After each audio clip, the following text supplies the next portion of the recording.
तो ये है सनकोट गांव का नागनी माता का धारा, नौ धारा भी कहा जाता है इसे। कहा जाता है कि झलताल सुपताल से ये पानी आता है, वहाँ की ताल से, पर पता नहीं ये बात सत्य है कि नहीं है। बाकी एक प्रवेश द्वार वहाँ से है और यहाँ पर एक मंदिर यहाँ पे है और भोलेनाथ का मंदिर यहाँ पे है, माँ भगवती का या भोलेनाथ का। तो सनकोट का नागनी माता का मंदिर काफ़ी प्रसिद्ध स्थान है सनकोट गांव। बाकी सनकोट गांव का लोकेशन यहाँ से लेकर ठीक ऊपर तक और यहाँ से इस धार के पीछे भी सनकोट गांव है। तो चलो जी, हम पहुँच गए हैं। ये रहा प्राथमिक विद्यालय सनकोट और इसी के ठीक नीचे है माध्यमिक विद्यालय। अब ठीक पहुंच चुके हैं हम। देखिए भाई, श्री नारायण सिंह नेगी के द्वारा यहाँ पर जो प्लांटेशन किया गया था पर्यावरण विद के नाम से, और इन्हें मुख्यमंत्री के द्वारा सम्मानित भी किया गया था इनको। तो हमारा उत्तराखंड भी नहीं बना था, उत्तर प्रदेश के मुख्यमंत्री यूपी के टाइम पे तो उनका बोर्ड यहाँ पे लगा है। और उन्होंने, देखिए भाई, ये पूरा जंगल दिख रहा है आपको, ये पूरा जंगल उन्होंने ही बनाया था। यहाँ से जैसे ही आप गेट से अंदर घुसोगे तो यहाँ देखिए पूरा ये देवदार का पूरा जंगल है, यही बनाया है उन्होंने और काफ़ी खूबसूरत लग रहा है भाई। यहाँ इतने पेड़ हैं और बहुत ही सुंदर लग रहा है। यहाँ से आगे जहाँ तक भी दिख रहा है आपको, ये पूरा प्लांटेशन है। यहाँ से तो रोड के नीचे था और यहाँ से रोड से ऊपर, यहाँ पे पूरा देखिए भाई, यहाँ भी पूरा प्लांटेशन हो रखा है। तो देखिए पूरा जंगल जहाँ तक नजरें जा रही हैं, अगर कोई मिलेगा हमको ये है जी, तो जरूर हम स्वर्गीय नारायण सिंह ग्राम संकुल। हमें यहाँ पे एक बोर्ड दिखाई दिया, तो देखते हैं इस बोर्ड में क्या लिखा है।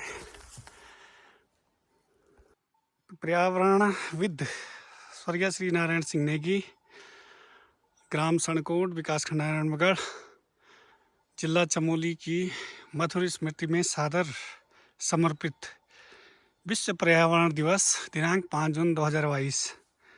प्रेम सिंह बुटोला, ग्राम प्रधान सनकोट, श्रीमती धनुली देवी, सरपंच ग्राम सभा सनकोट। तो फिलहाल तो हमको ये बोर्ड मिला यहाँ पे। इतना बड़ा जंगल है और काफ़ी खूबसूरत जंगल है और इसके बीच से कम से कम यहाँ पे 6 फीट की रोड है और रोड के नीचे और ऊपर पूरा जंगल ही जंगल दिख रहा होगा आपको। तो नारायण सिंह नेगी के द्वारा ये जंगल बनाया गया। हमारे साथ यहाँ पे मेहरा जी हैं। मेहरा जी, क्या बोलेंगे आप? बोलेंगे क्या, स्वर्गीय नारायण सिंह जी के उसमें आज हम यहाँ भी घूमने आए। हमने कहा कि कई बार आए थे हम सनकोट में, लेकिन इस वन को देख नहीं पाए। तो आज आप भी मिल गए तो हम पहुँच गए हैं। काफ़ी खूबसूरत वन, मुझे लगता है कई हेक्टेयर में फैला होगा ये लगभग तक, और सनकोट गांव की मध्य से भी ऊपर तक काफ़ी दिख रहा है घना जंगल। इसमें सब है ना, बांस वगैरह सब सब कुछ है इसमें, देवदार वगैरह सारा जंगल लग रहा है ना। और मेरे को लग रहा है कि जिस टाइम ये प्लांटेशन किया होगा तो बिल्कुल उद्यान या कृषि विभाग के उससे भी किया है, क्योंकि यहाँ पे पौधे से पौधे की दूरी लगभग है कि एकदम सटीक है ना, सिस्टम से हुआ है ये। तो कहा जाता है कि उन्होंने खुद ही ये किया था। तो ये तो हो सकता है कि उन्होंने भी जानकारी हमें ज्यादा तो नहीं है, लेकिन हमने यही सुना है कि इन लोगों ने जब ये यहाँ पे प्लांटेशन किया तो उसके बाद कई सालों तक इसकी रक्षा की उनने। अच्छा, ये दीवारें लगाना, कोई पेड़ न काट दे, ये सारी व्यवस्थाएं उनकी कई सालों तक रही और पर्यावरण के लिए भी काफी मंचों पे लड़ते रहे वो। और बाकी सनकोट के हिसाब से एक अमूल्य धरोहर है ये थोड़ी दिन के लिए नहीं है। न जाने कितना हमारे जैसे कई लोग इसको अभी कई बार देखेंगे, इसके बारे में चर्चाएं करेंगे। तो ये इसमें ना नई पौध भी दिखाई दे रही है। नई पौध भी हो रही है। कई अभी जो बहुत छोटे हो रखे हैं वो वहाँ सामने में दिख रहा है एक। तो छोटी पौध, तो शायद इसके भी अभी कोई होंगे यहाँ पे, या तो वन पंचायत ने इसको, अधिग्रहण कर रखा है। हाँ, गांव की जो वन पंचायत होती है शायद ले लिया होगा उनने इसको। शायद ये जो मुझे यहाँ पे बोर्ड दिखाई, इसके हिसाब से लग रहा है कि 2005 या कितना में देखा वो बोर्ड, उससे ये ग्राम पंचायत के अधीन है शायद। क्या लगता है कैसा प्रयास रहा होगा, कैसे कितना वो जबरदस्त, कितना बड़ा जुनून रहा होगा। इतने पौधों को उस टाइम तो रोड भी नहीं थे ना, सबसे बड़ी बात तो ये थी। अगर उनको पौध मिली भी होगी तो आपकी नारायणबगड़ से मिली होगी, पश्चिमी पिंडर रेंज या वो अलकनंदा रेंज से, है ना। तो वहाँ से सड़कों तक पहुँचाना पौधों को, ये सबसे बड़ी बात रही होगी। हाँ, कितना पैदल तो ले गांव गया वालों है। ने तो लगाने में सहयोग भी किया होगा, लेकिन वहाँ से यहाँ तक पहुँचाने में, और आज के हिसाब से तो मेरे हिसाब से उस टाइम खच्चर चलती थी, उसी टाइम यहाँ पे 300 से ऊपर, लगभग हम कक्षा 4-5 में पढ़ते होंगे, उस टाइम यहाँ पे भाड़ा होगा एक खच्चर का 300 से ऊपर उस समय। हाँ, तो बहुत दूरी थी ना उस समय नारायणबगड़ से यहाँ खच्चरों के द्वारा ही तो आया होगा ये पौध। खच्चरों में लाद के लाए होंगे ये।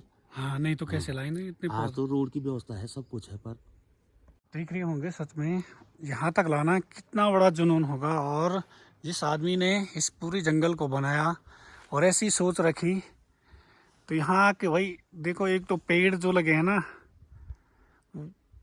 वो बिल्कुल सिस्टमेटिक ढंग से लगे हैं। पेड़ से पेड़ की दूरी बिल्कुल बराबर है, सब पेड़ों के बीच की दूरी। और दूसरे में इसके बीच में ना छोटे छोटे नए पौध भी लग रहे हैं, ये देखिए आप। तो लगता है कि यहाँ पे दोबारा काम हो ही रहा है। पर लेकिन अभी तो ये काफ़ी अच्छा जंगल लग रहा है, तो इससे ना यहाँ के क्लाइमेट पे भी काफ़ी फर्क पड़ता होगा ना। तो अभी हम एक ताऊ जी बोल रहे थे कि सणकोट गांव से पलायन भी बहुत हो गया है, क्या कारण है? सणकोट गांव से भी मेरे हिसाब से पूरे गांव का 25% यहाँ से पलायन है। आपकी देहरादून इधर कुमाऊं की साइड, काशीपुर, इन जगह भी हैं यहाँ के लोग। अच्छा। हाँ, लेकिन यहाँ पे बच्चे बुजुर्गों ने पलायन उस टाइम खाली केवल किस लिए किया था, अपने पैसों को इन्वेस्ट किया उनने। लेकिन बच्चे आज ये हुए, पढ़ाया लिखाया, उनने कहा कि यहीं मकान बनवा लो, और गांव में आना कोई नहीं चाहता है। वर्तमान यही तो है, कई बुढ़े मिले बुजुर्ग हैं, उनके माता पिताजी हैं केवल घर में, और वो कह रहे हैं कि हमारा इतना काम है कि, है ना, सब कुछ, कि मतलब सब्जी के लिए आलू भी नहीं खरीदना पड़ेगा उनको। वही तो अभी वो बता रहे थे सरसों की कितना हम चाय पत्ती चीनी तक नकद नहीं खरीदते हैं। बोल रहे थे चौलाई आलू और दाल भट्ट वगैरह हम बेच के उसी से हम चीनी चाय पत्ती खरीदते हैं। तो देखिए कितनी बड़ी विडंबना है, एक गांव जिसमें कि सब चीज़ उपलब्ध है, मतलब आपको 1 रुपया खर्च करने की ज़रूरत नहीं है। उस गांव से लगभग 25 से 30%, और ताऊ जी तो बोल रहे थे हमें कि लगभग पूरा गांव, हम सब बुजुर्ग आदमी रह गए कुछ, बाकी पूरे गांव से लोग जा चुके हैं यहाँ से। बाकी सणकोट गांव के जो बाहर बसे हैं जो लोग, उनसे आप क्या कहना चाहोगे, कोई संदेश?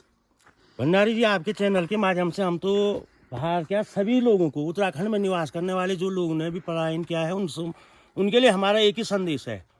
आप लोग अपने रोजगार के लिए, कोई पढ़ाई के लिए बाहर गया है, लेकिन आप लोग वहाँ पे जो भी हैं, जिस स्थिति में भी हैं, अगर कोई वहाँ हमारे इधर का कोई उद्योगपति है तो उसको सबसे पैसा, अगर अपना पैसा डेवलपमेंट वो करना है तो अपने गांव में करें, ताकि यहाँ पर के जो आने वाले बेरोजगार हैं उनके लिए भी रोजगार मिल जाएगा। और जब बाहर से बड़े बड़े लोग यहाँ पे गांव में आएंगे तो उनने साल में एक बार अपने यहाँ एक ग्राम उत्सव के नाम से कोई भव्य प्रोग्राम कराएं, जो कि आने वाले हमारे जो छोटे बच्चे हैं ना, जो बाहर गए हैं, उनके बच्चे हैं, वो गांव की स्थिति को तो देखते नहीं हैं, तो उनको भी लगेगा कि हाँ यार, हमारा भी इन गांव से नाता है। अपनी खेती को पहचानेंगे, अपनी जमीन को पहचानेंगे, अपने रिश्तेदारों को पहचानेंगे, है ना, धीरे धीरे। क्योंकि ग्राम उत्सव होगा ना, जैसे आपका 10 दिन या 15 दिन का प्रोग्राम रख दिया, कभी आपका सांस्कृतिक प्रोग्राम हो गया, कभी गांव का कल्चर हो गया, भाई यहाँ खाना कैसे बनाते हैं, मसान पूजा, कई चीजें हैं यहाँ पे, देवी देवता हैं कई हैं, कभी खेती का कार्यक्रम हो गया, तो उन लोगों को भी पता लगेगा। और इससे क्या होगा कि एक तो गाँव की रौनक भी बढ़ेगी, जो लोग बाहर गए हैं वो लोग भी क्या पता दोबारा अपने इधर आ जाएं, गांव में आ जाएं, यहीं अपने उद्योग यहाँ भी तो चल सकते हैं, कई उद्योग चल सकते हैं यहाँ पे भी। आपका रिंगाल का उद्योग है, काष्ठ कला का उद्योग है, आपका दरवाजे नीचे से आ रहे हैं, क्या यहीं पे हमारे अच्छे कारीगर आके, अच्छे मिस्त्री आके अच्छे बना दें तो वो भी तो एक उद्योग हो सकता है। रिंगाल इतनी मात्रा में है, रिंगाल का उत्पादन हो सकता है, कई उद्योग लग जाए ना। आज की तो डेट में मशीनें हैं, वो जमाना गया जबकि एक आरी से ही पेड़ काटना था। आज तो ऐसी मशीनें हैं कि आदमी या लकड़ी चीरना है, कई चीजें हैं, रिंगाल फाड़ना है, कई वो हैं, है ना। आसाम की बात कर रहा, आसाम देखो ना, रिंगाल के उत्पादन में कितना वो है, सब कुछ रिंगाल से बनता है। तो यहाँ भी तो बहुत कुछ है, जड़ी बूटी है, मसालों का उत्पादन करे यहाँ, आपका आंवला अचार, जैम, जेली, कई चीजें बन सकती है यहाँ पे। बहुत कुछ है पहाड़ों में, लेकिन जो लोग नीचे हैं और काफी ठीक ठाक उसमें है, गांव के लिए भी हाँ, कुछ तो करें। वो लोग अपने गांव में रह के कुछ ना कुछ अपना प्लांटेशन, अभी क्या दूध का उत्पादन यहाँ पे ईड़ा में लक्ष्मण सिंह रावत ने कर रखा है। 50 लीटर पर डे दूध बिक रहा है यहाँ से शिमली में, और वही दूध को आपका क्रीम अलग हटा के वही दूध थैलियों में बिक के गाँव में बिक रहा है। अब लगा हुआ है कि नहीं है? हाँ। यही दूध उत्पादन हो जाए तो क्या है? रोजगार कितने लोगों को, गाड़ी वाले को रोजगार, सेल्समैन को रोजगार मिल रहा है, गाय पालने वाले को रोजगार मिल रहा है, जिसका चारा आ रहा है उसको रोजगार मिल रहा है। तो इस प्रकार की ना, चाहे आप डेयरी हो, आपकी मुर्गियां हो, अभी जैसे हमारी छुपता गजीरे में मच्छी पालन का हो रहा है, तो बिक तो रहा उसका, क्यों नहीं? हाँ। और गौरव सरकार के द्वारा 1 करोड़ की योजना है वो। और मैंने जब एक दिन उनसे पता किया तो उसमें 40% सब्सिडी है, 40 लाख सब्सिडी, 60 लाख रुपए का आपका कर्जा है। और आपको लगता है कि उसने वहाँ पे 40 लाख भी इन्वेस्ट किया होगा, या ज़्यादा 10-15 लाख इन्वेस्ट किया होगा। और वर्तमान में 6 साल से मच्छी का कारोबार चल रहा है। आज तो उनकी मच्छियाँ यहाँ से पैक होकर सीधे देहरादून जा रही, चोपता गजेरे की मच्छी देहरादून में जा रही है, और वो भी ऐसे होटल में नहीं, सीधे आपकी आर्मी के वालों के यहाँ, आपकी उत्तराखंड पुलिस के यहाँ। तो इस प्रकार के यहाँ अगर लोग बाहर जो चले गए हैं, उन्होंने अपना बहुत बड़ा बिजनेस वहाँ कर रखा है, तो वो लोग थोड़ा गांव की ओर ऐसे छोटे मोटे बिजनेसों पे अपना इन्वेस्ट करें। धन्यवाद भंडारी।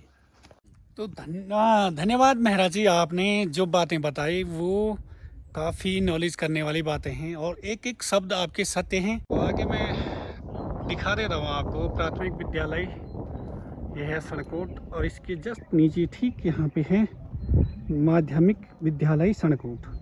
तो एक ही गांव में 2 माध्यमिक तक की शिक्षा है यहाँ पे। बाकी खेती देखिए, यहाँ से पूरा उपजाऊ भूमि है, और गांव का कुछ लोग रहते हैं यहाँ पे। और ठीक यहाँ पे है नागनी माता का मंदिर, और यहाँ से ऊपर भी फिर गांव लोग रहते हैं। और ठीक इस धार के ऊपर ध्यान हुआ ना, यहाँ ऊपर बोलते हैं, ये देखो, एक्चुअल नाम तो नहीं है पता। हाँ, तो वहाँ ऊपर भी पूरा गांव है। तो बहुत बड़ा गांव है सड़कोट। चलो जी, हम पहुँच चुके हैं सड़कोट गांव में। माँ भगवती का मंदिर है ना ये। तो ये है माँ भगवती का मंदिर, शायद नवरात्रि होंगे इनके यहाँ पे ना।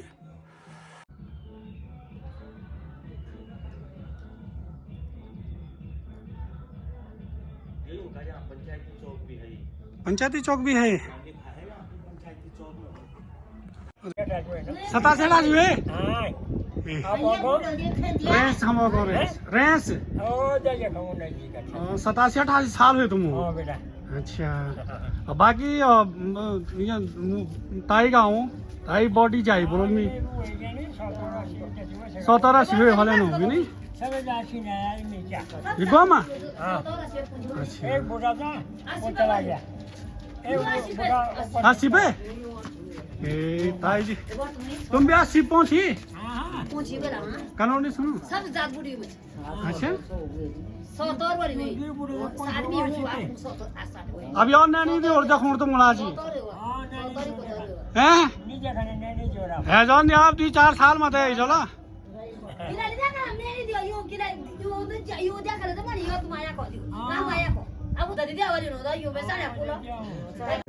तो स्वरोजगार किस प्रकार किया जाता है हमारे